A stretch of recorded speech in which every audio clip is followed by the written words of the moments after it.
Hello everyone, welcome to our channel. आज आमे व्यतिरेक और विभावना अलंकार विषय रे यही वीडियो रे आलोचना करिबा।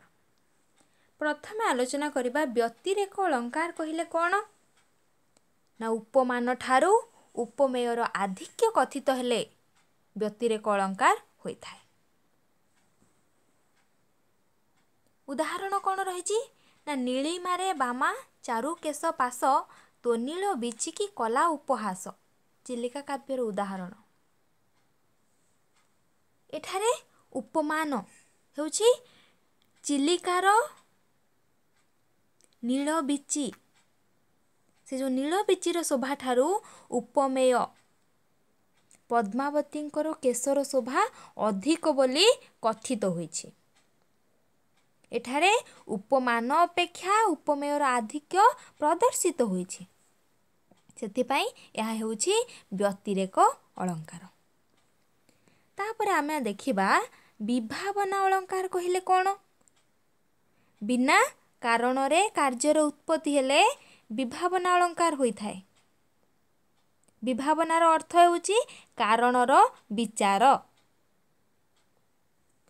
उदाहरणटी देखिबा विदग्ध चिंतामणि काव्यर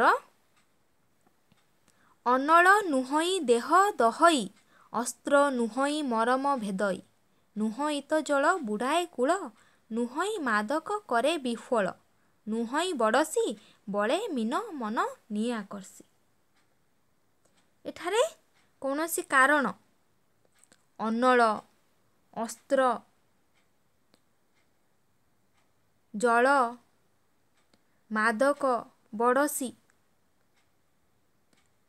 ये होचंती कोन कौनसी कारण न थाई सही कारण गुड़िकर जो कार्योत्पत्ति होइछि। क्यों कार्य देह दहई मरम भेदई बुढ़ाए कूल आउ कौन कहा जाइछि विफल करिबा मनमीन आकर्षी नेबा ए जो सबु कारण गुड़िक कार्योत्पत्ति होइछि ये वर्णित होइथिबारु विभावना अलंकार होइछि। यार अर्थ कोन ना बिना कारण रे कार्यर उत्पत्ति हेले विभावना अलंकार होई थाए। ये थिला व्यतिरेक अलंकार और विभावना अलंकार संपर्क रे आलोचना।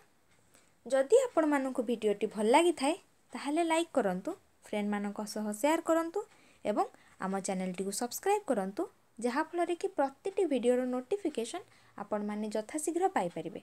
Thank you.